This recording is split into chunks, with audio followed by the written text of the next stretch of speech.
You have not yet exercised yourself in the spirit to knock sleep off.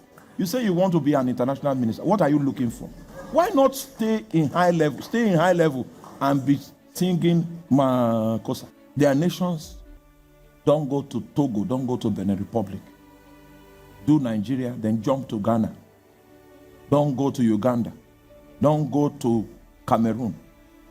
Even if you go to Cameroon, you can stay in Douala. Stay in Douala. Don't move from there. If you start going down to Tico,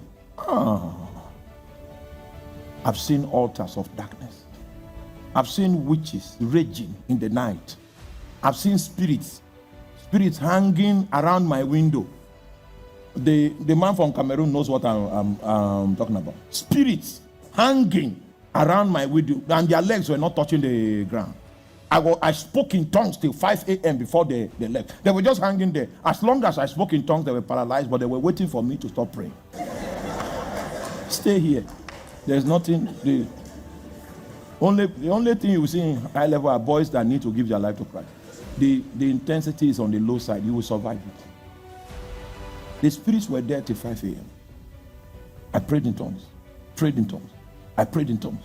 I prayed in tongues until daylight started coming. That's when I went to sleep. And we still went for that crusade and struck hard. I came back again.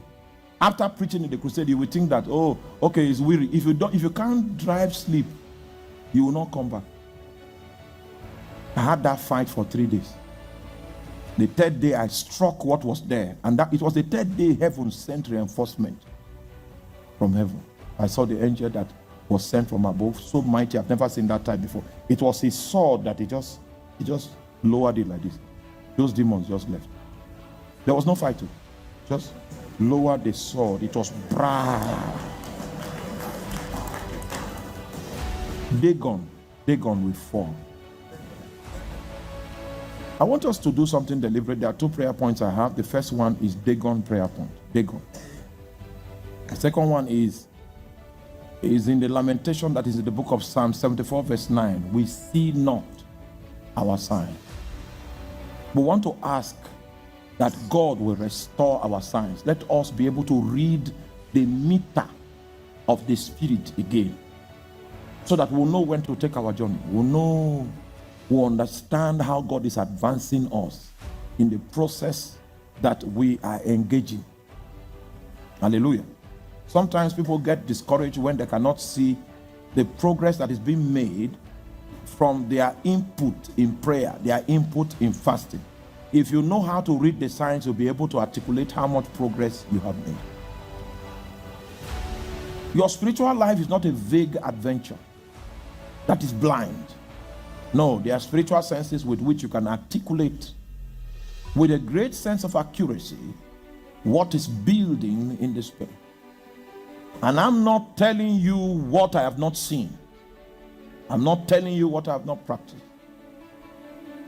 Oh my God. There's a place in Cameroon called Boya. That was the day that I was preaching, and God told me that some people in this congregation were raised to be custodians of altars, but somehow they refused to inherit the altars, but the spirits are following them. When I gave the altar call, about 14 people came out. Then we started deliverance, and you know how deliverance is, and all of that. And I thought we had finished until we went that night.